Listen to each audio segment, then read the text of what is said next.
where do you want to show up? So you think it through and you say, well, what about, terminals for private jets? If you're in a terminal for private jets with an offer for something.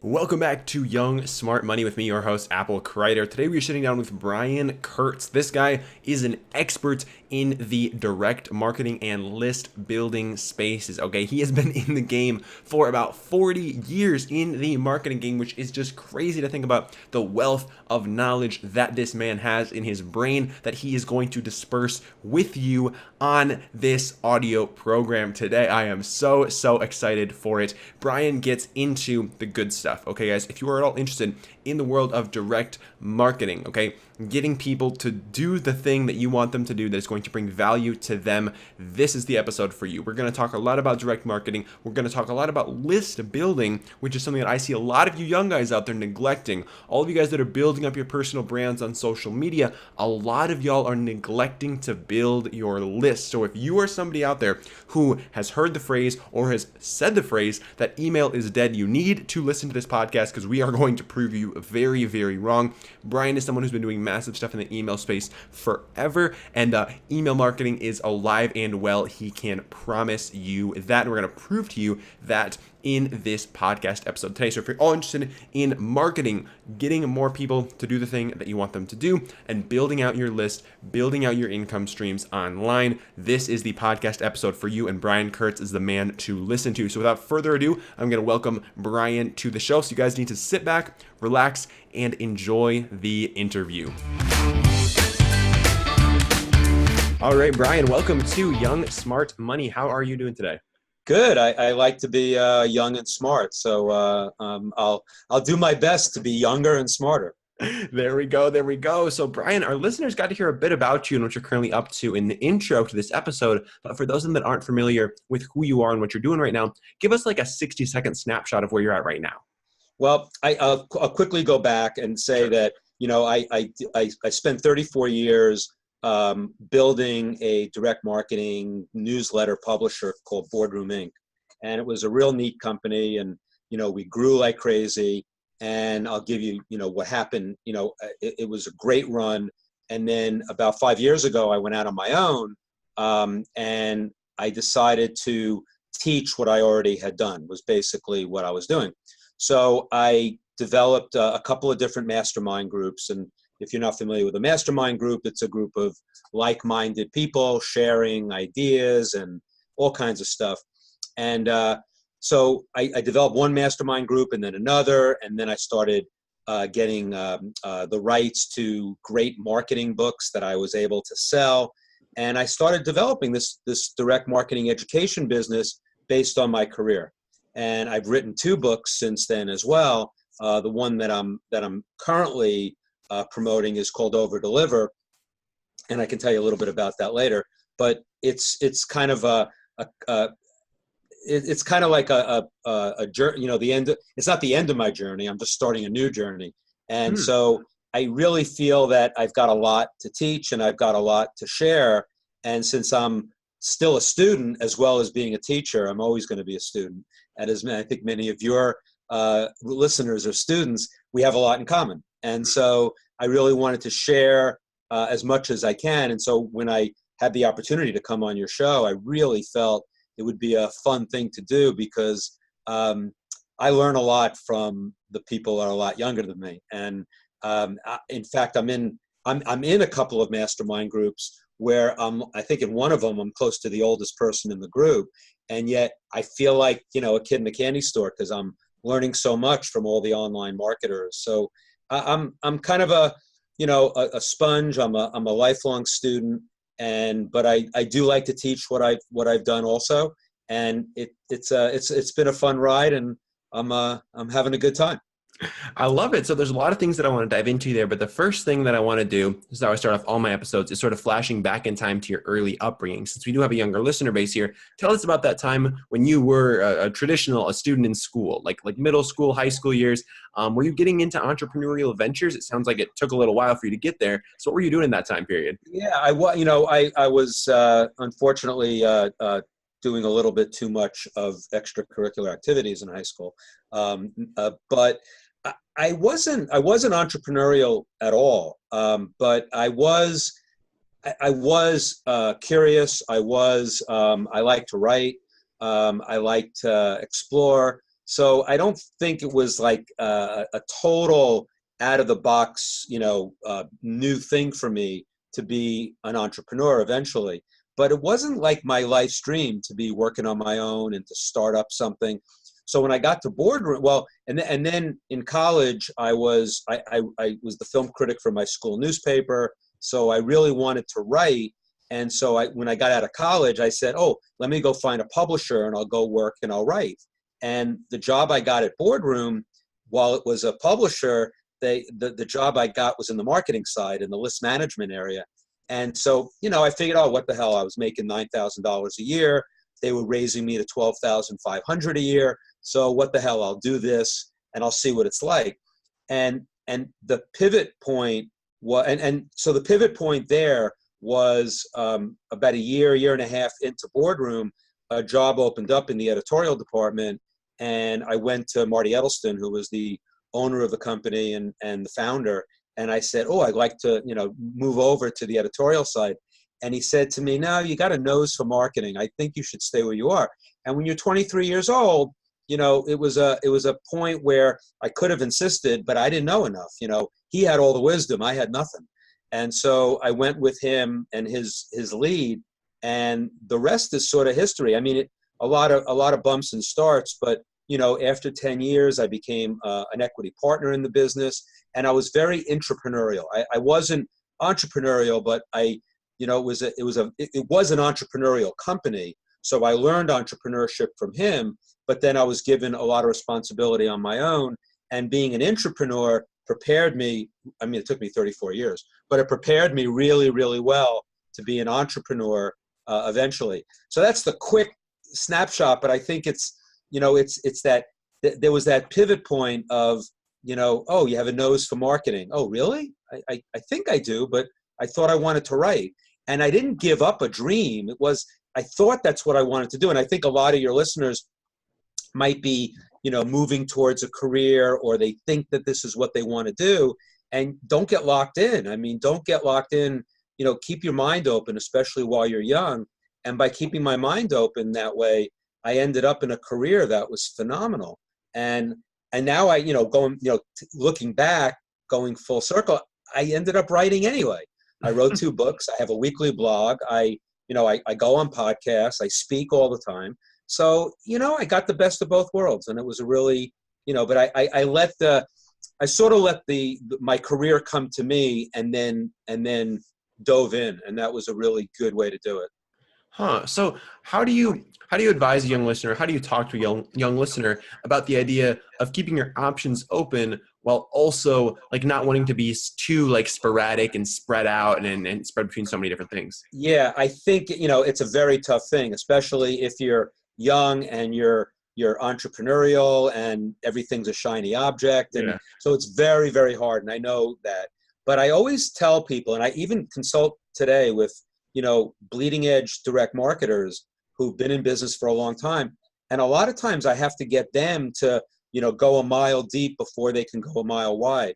And going a mile deep in anything that you have passion for is so much more rewarding. And I know a lot of people say, oh, I want to do something big. I want to, change the world. I want to do something big. You got time. It's not like, I like to say life's not short. Life is long. And the reason why I say that is it's the only one you got. So you might as well play it, and I say in my book, playing the long game is my last chapter. And if you play, quarter to quarter, as opposed to always looking to the horizon and 5 years out or 10 years out, just play quarter to quarter, five projects per quarter, and then turn around, look back, see what you achieved, celebrate it, and then go back into the next 5 in the next quarter. And living quarter to quarter is so important. So I think one of the things is to live quarter to quarter. You can look ahead a little bit, but you really want to stay focused on that, and don't be hypnotized by the shiny objects. Try to stay as focused as you can early on, and go deep, go deep, go deep. And then as you go deep in various things, you'll find the thing that you're most passionate about generally. And if you go, but you have to test a lot of things too. So I don't want to, I got a little bit of, it's not as easy as it sounds. I know it isn't, but that would be my advice. So clearly you've gone like more than a mile deep on on direct response marketing. What do you, if you could like go back in time and like whisper something into the young Brian Kurtz's ear, like when you were just getting started or when you were building out that foundation in your entrepreneurship, what would that be? Like, what do you wish you would have known about the world of direct response marketing? I think I would have liked to, I took a long time because I started in the list business. So I thought lists were like the most important thing, and I still do. But I didn't get into the other aspects of offer and copy as quickly and understand the relationship between the three. I think, it's a three-legged stool of list, offer, and copy. And while list is the most important, you need to have the others as well. You can't have good copy and no list because there'll be no one to buy. But if you have a great list and mediocre copy, you'll make some money. And then if you get great copy on top of that, that's where, you really are able to, and of course a great offer, that's where you end up with, the kind of monumental success that, my company had and the kind of stuff that we did. So I think knowing a little bit more faster, and that I stayed too much in the list part, even though it was the most important, that would be one thing. I also think that, I think, telling myself that I could write, I didn't, I was generally in marketing. I didn't, I always knew that I wanted to write. And then I think I should have jumped in earlier. I only started blogging and writing and book writing over the last 5 or 6 years. And I realized that I could have been doing this my whole career. So if someone had told me, oh, you're an entrepreneur in a business, you're building the marketing, but why don't you start list building for yourself and start writing on a regular basis of what you're learning, I think I would have had a lot more insights that I could have shared, and I wasn't even thinking about it. Because now my favorite thing to do is to write my blog every week and to remember the great, I can't even remember all of them because I wasn't thinking about it back then. And sometimes something comes to me and it's something that I did in 1989 and I want to write about it, and I finally thought of it. So there's the, so I would have said write more early on. That would have been the one thing I would have told myself also. So I'm fascinated that you touched on list building there, because that's something that I see a lot of young entrepreneurs sort of neglecting in the world of like social media and just trying to like build out their personal brand. So talk to us a little bit about like the basics of list building and why young entrepreneurs, the 18, 19, 20-year-old out there should be even thinking about this. Yeah, I think, social media is great. I mean, it's a really good way to build your brand and do all the things that you just said.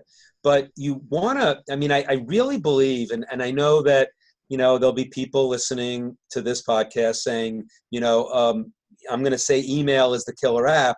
And they're going to say, oh, email is so, 2001. Yeah. And, it's not. It really is. When you can email, because in Facebook and in Instagram and all the different social media platforms, they're fleeting. They're people, they're looking at a feed. You get some people here, some people there.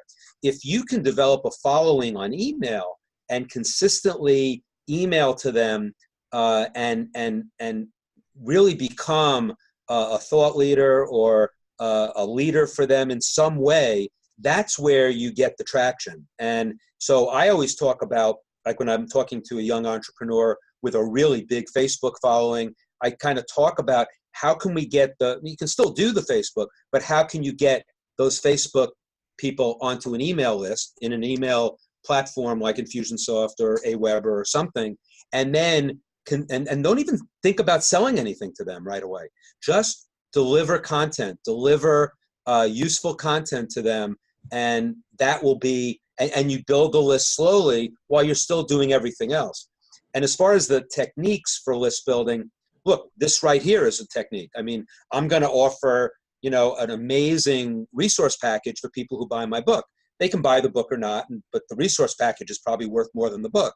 And they have to opt into my list. I'm not selling them anything except the book. And I'm going to deliver a blog every Sunday that is going to be useful information about direct marketing. And everybody can do that.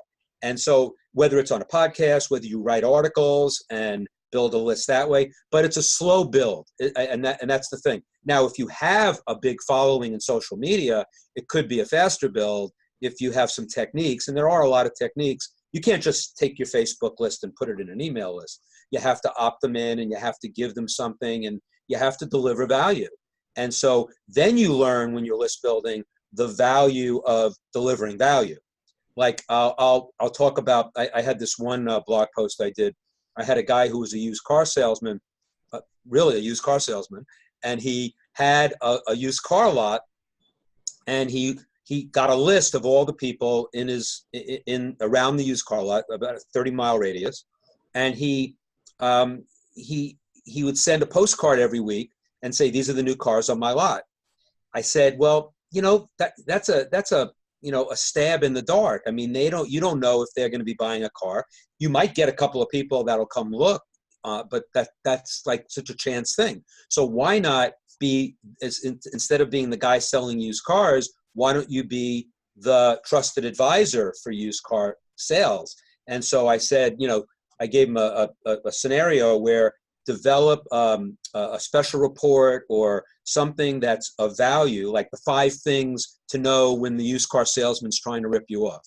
And you send this, and hopefully you can develop that content, and you offer them, go to my site, I'll give you the free thing, and then I'm going to blog every week with another tip about used car buying and all kinds of things.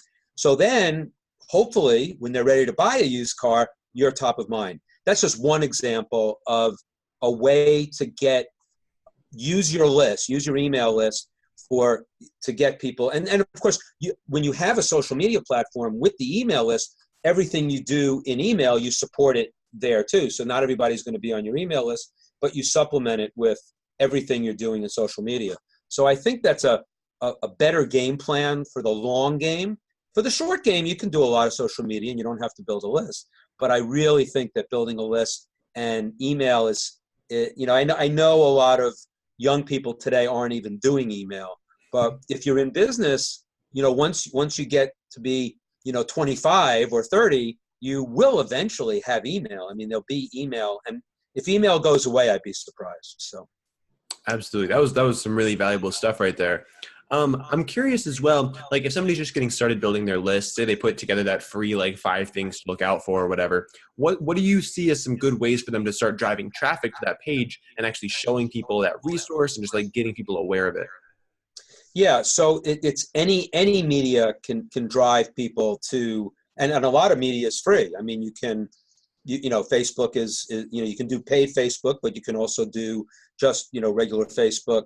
I think, in the case of the used car thing, he was already sending a postcard anyway. So he's already spending the money. So send the postcard and use direct mail. Now direct mail adds a little cost, but direct mail is still a really good medium for getting people to engage with you, because they're going to engage with you in a lot deeper way than they will in email or Facebook. But it's an acquired taste. So not everybody does direct mail, but I would say even 20 and 30-year-olds have a mailbox. I always say the least crowded inbox is the one. I say to people my age that you grew up with, I'll say to you, it's the one that your parents grew up with, but it's still there, and you still go out and check it, and you still are taking a look at it, and it's less crowded than it ever was. So you can if you do something bold and that sticks out, it's an incredible thing that you're there and no one else is there. I mean, one of the best things, Dan Kennedy, who's one of the great direct marketers of all time, he says, be where other people aren't and sell something unique.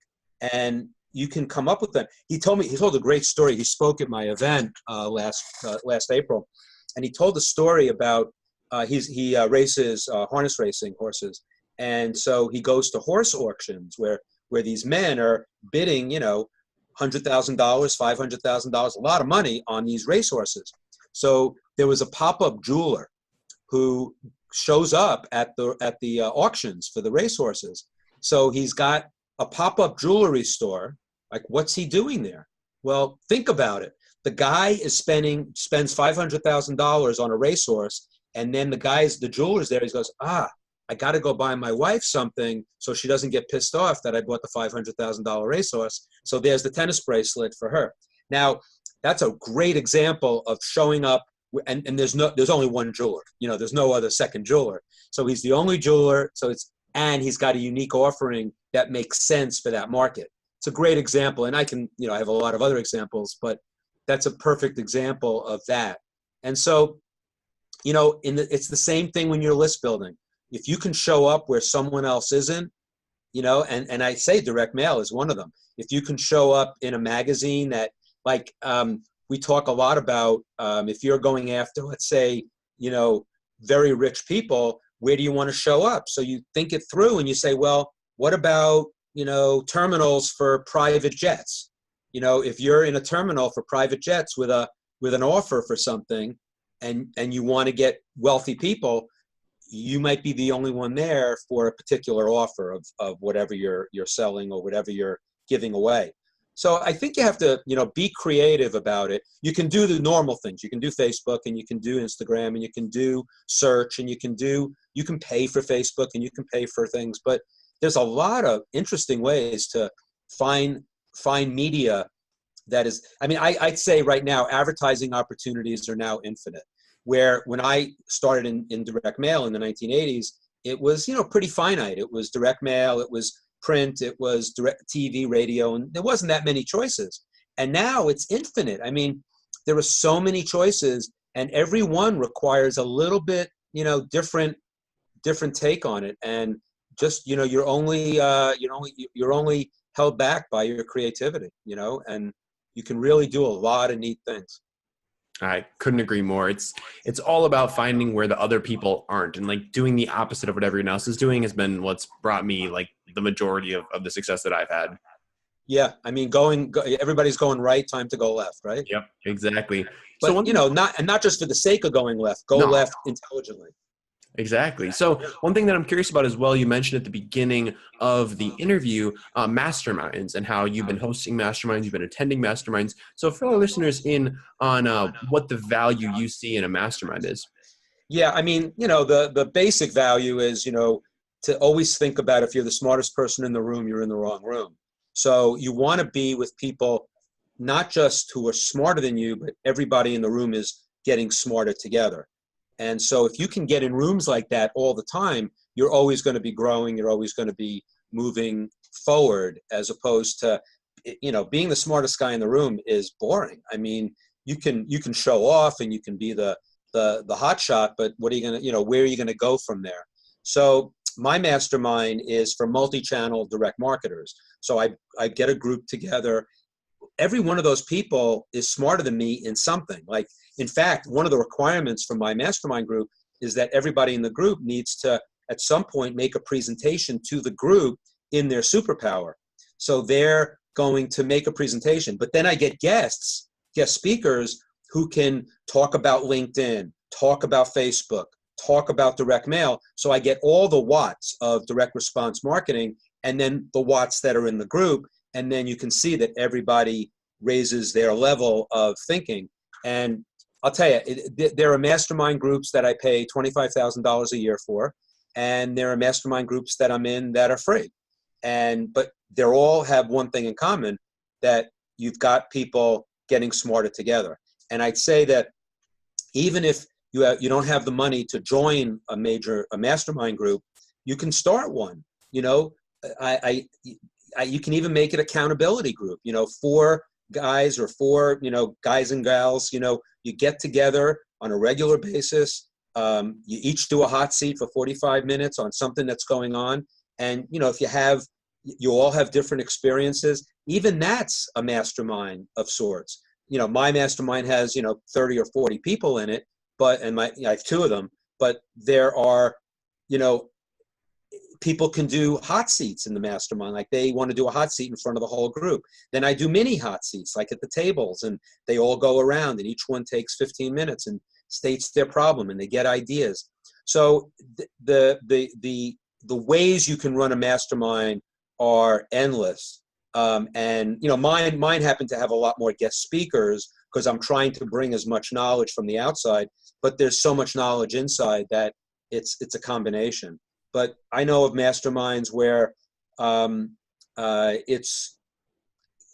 all a little different. I mean, I'm in about 5 or 6 masterminds, some of which, again, I spend over $100,000 a year to be in masterminds, and I really feel like that's my tuition for being in marketing and being able to know what's going on. So that's another thing, staying on the cutting edge, even if I'm not going to do it, certain, things, I'm in a mastermind for launches, for online launches. So even if I'm not going to do a launch, I know how it's done. I can get somebody to speak on it if I want to bring them into my group. So there's just so much knowledge out there. You can't know it all. You don't know what you don't know. So why not get it from the outside? And so there's a lot of reasons to be in a mastermind. Sure. So how do you prioritize like which groups get your focus or like which groups you join? Because if you're in 6 different groups spending 6 figures, like how do you decide that? Well, I mean, the one that I'm in is the one that I'm most focused on. So I try to focus, when I go to a mastermind, I try to forget about everything else and just focus on that. It's hard because I got a lot of other things. I'm running a business, so it's a lot harder. But you've gotta be there, full out, phone off, really focused, whether you're paying for it or not. I think funny that I don't have this issue anymore, but I know some people say, I don't want a free mastermind. I want to pay for it so that I, get more out of it.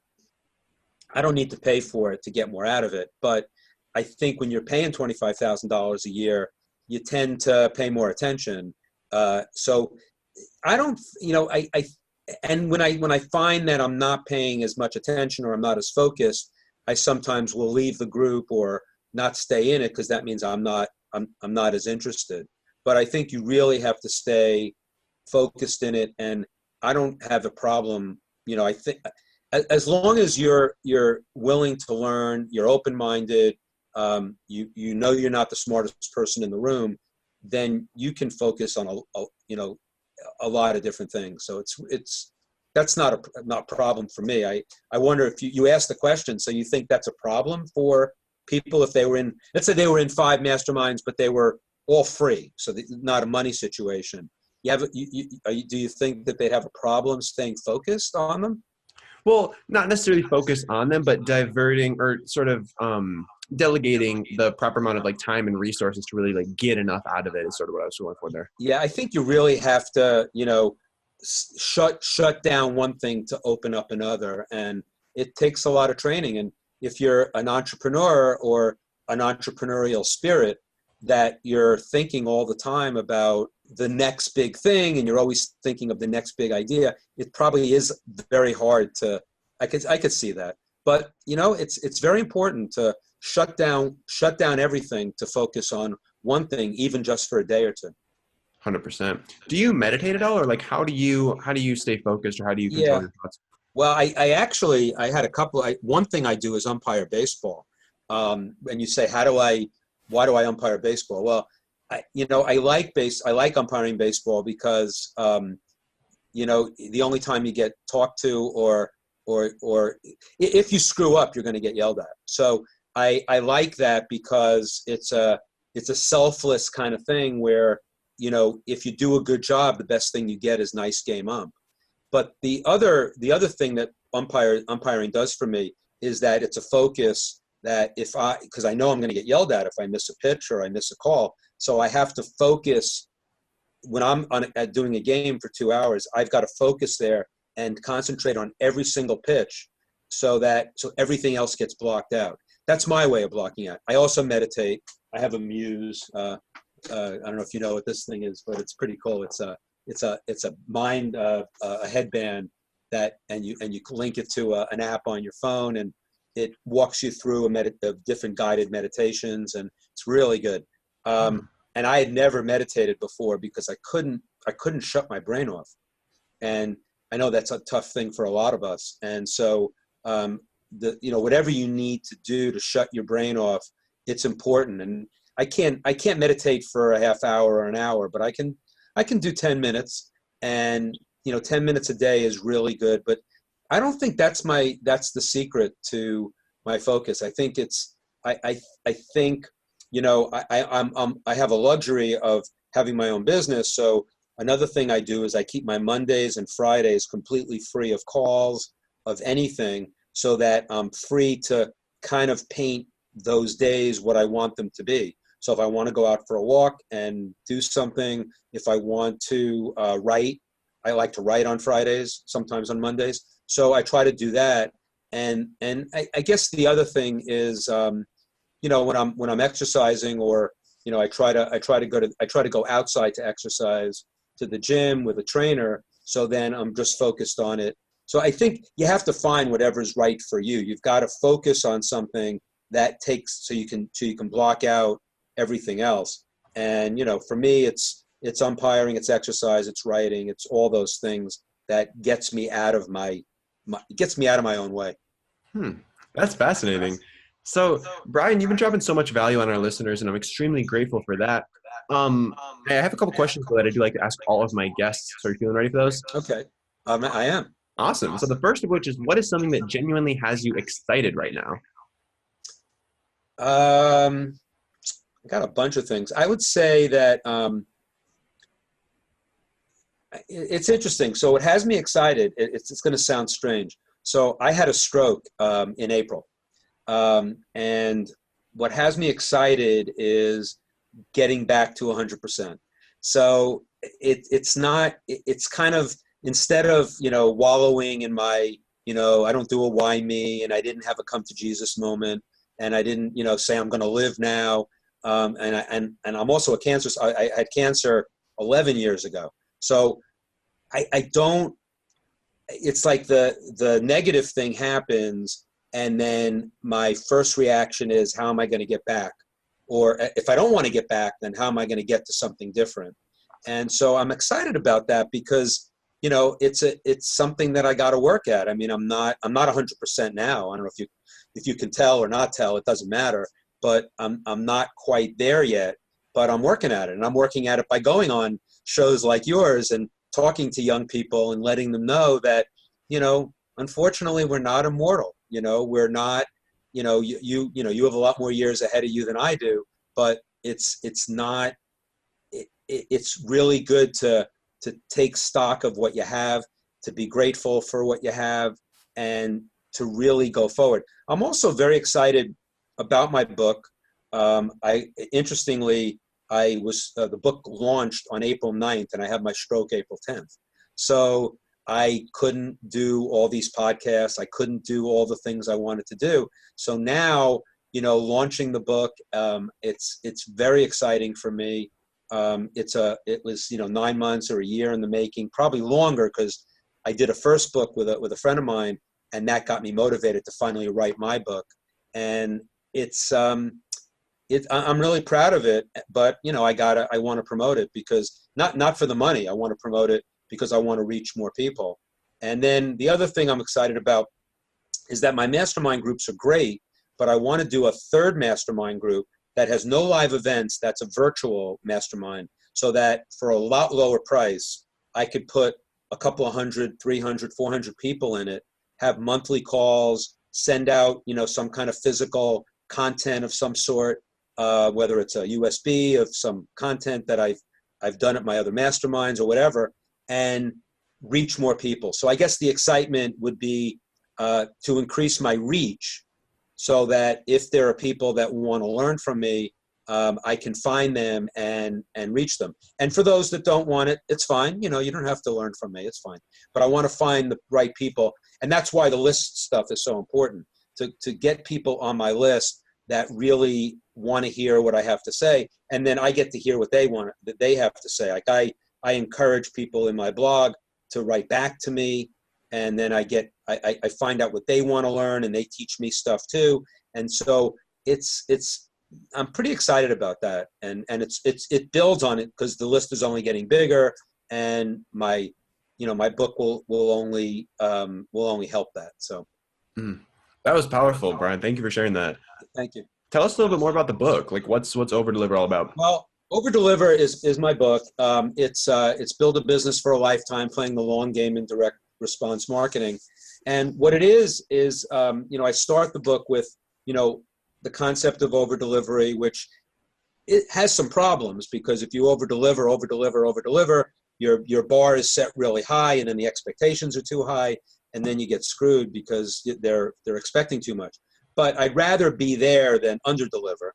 So, but I talk about that, and then my second chapter is about original source and why and then I talk about the fundamentals of direct response marketing that go even before I got into the business, but then in the 1980s before the internet, and then how it all relates to everything that's going on that's state of the art today.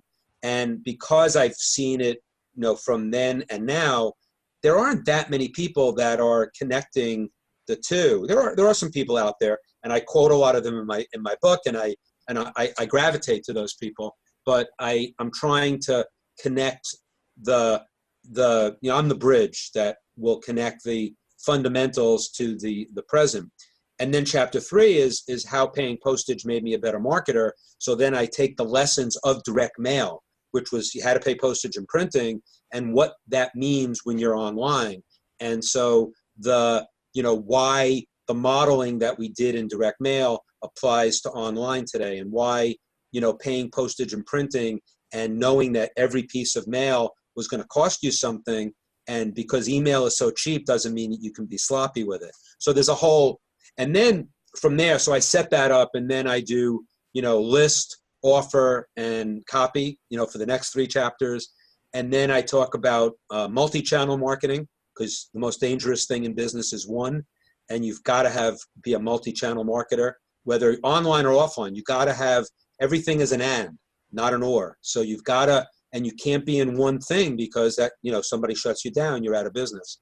And then I talk about customer service and fulfillment, which is really a marketing function, and that, keeping people in your business longer as opposed to going after new people.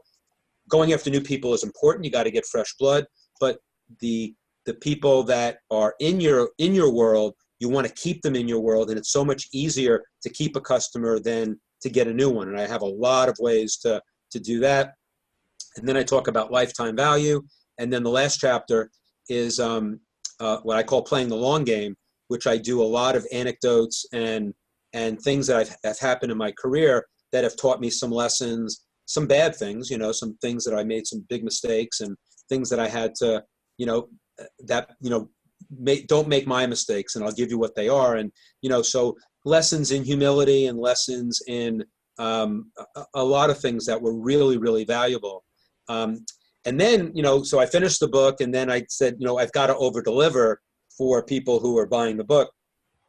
So I developed a resource site called overdeliverbook.com, www.overdeliverbook.com.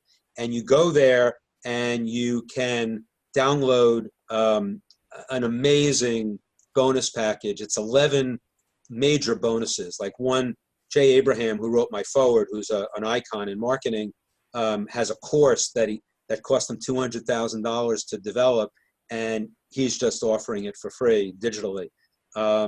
There's swipe files. I talk a lot in the book about swipe files and how important, I always say stealing is a felony and stealing smart is an art.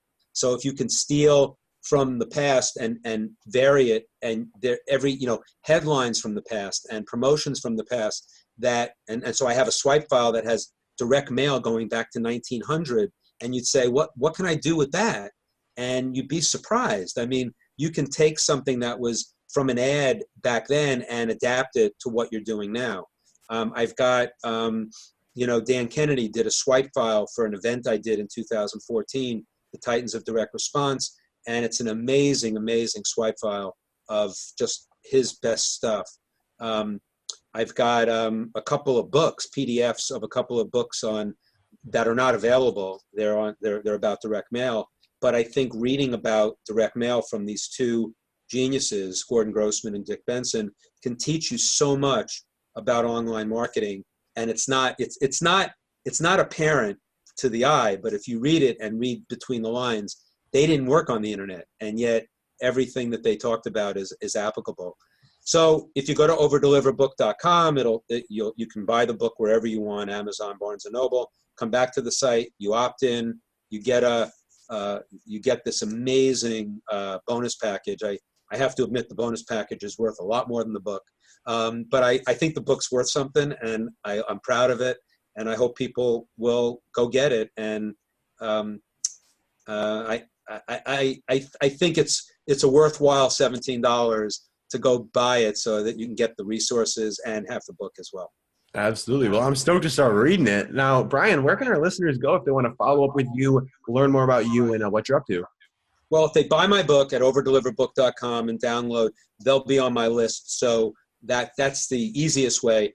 If, they don't have $17 and they don't want to buy my book, okay, I'm sorry, but you can go to briankurtz.me, and there you can just opt in to my list. And my Sunday morning blogs are really good, if I do say so myself. But I'm really proud of them because I work really hard on them. A lot of the stuff that's in this book were previous blogs, and in fact, one of the 11 bonuses at overdeliverbook.com is the lost chapters of Overdeliver. And what it is everything that I've written since last. So the book went to print like last December, but I was already in a end of manuscript phase in September. So I've got like all the blogs I've written since last August or September, and I put them in the lost chapters of Overdeliver, and that's another 178 pages in addition to this. And so I try to share my experiences. I've got some stuff that's current on some stuff that I think about, and I'm trying to be mindful of what's going on around me and then write about it. And I think that your listeners would like it. So again, buying the book is the best way to get on my list. But if you don't want to buy the book and you still want to get on my list, briankurtz.me. Awesome. I'll be sure to provide all those links in the show notes for the listeners. Brian, it definitely seems like you are over-delivering on this. Do you have any last parting thoughts, words of wisdom, or anything you want to leave the listener with here today? Yeah, there was a blog post that I wrote. I think it was something like your smartphone won't reverse aging, and it was about. And I've done a bunch of things like that, and I never like lecture. I never. Because I think, millennials and younger people have so much to offer me, and that's why I don't want to alienate them. I want to have them. And I found that I have a lot of people in my audience who were under 30, and it's very satisfying when they say they really like learning from me, and then I like learning from them. And so I think, I guess I'll end with this. So I wrote a blog. So I have the blog post about your smartphone won't reverse aging, but I have another one that's was about. I went to an Ed Sheeran concert, and I was like one of the older people there for sure. But it was a great concert, and the warm-up band was, and the name of this blog post was "Being Young Has Nothing to Do with It," and so it was the warm-up band was Snow Patrol. And I don't know if you ever heard of them. Yeah. Okay, but I knew of them, and they were playing, and then at the end of their set, they say, "Oh, we love being with Ed Sheeran. I'm glad he brought us on the tour with him, and we've been on tour for 20 years ourselves, and blah blah blah." And I'm like, 20 years, wow! And then Ed Sheeran came on, did a set, and was playing, and in the middle he said, "Hey, how'd everybody like Snow Patrol?" And then he told a story about how when he says, when I was young, Ed Sheeran's 27. So when he was young, when he was 23, he went on tour with Snow Patrol, and Snow Patrol said, let him come along for the ride, and he was, turning it back on them. And I think, there was a lot of sincerity in why he was doing. There were two sides of this. One, that he was paying them back for taking him on their tour. But I think that Snow Patrol, to then go on, Ed Sheeran is way bigger than Snow Patrol, and yet they're willing to go on tour with him because they understand that it's not who that was a lesson in humility, and I just thought it was amazing. And so I think it was. I'm going to redo that blog post and call it "Thinking Out Loud in Diapers," because "Thinking Out Loud" is Ed Sheeran's song. And I'll tell you, that showed me a maturity, and I think that I wanted to show that lesson because Ed Sheeran was as mature and as instructional through his actions as anybody. So I'll leave you with that. I think it's instructional. That is amazing. Well, Brian, thank you so much. It has been an absolute pleasure, and I'm very grateful for you choosing to spend your time here on Young Smart Money. I am great to be here.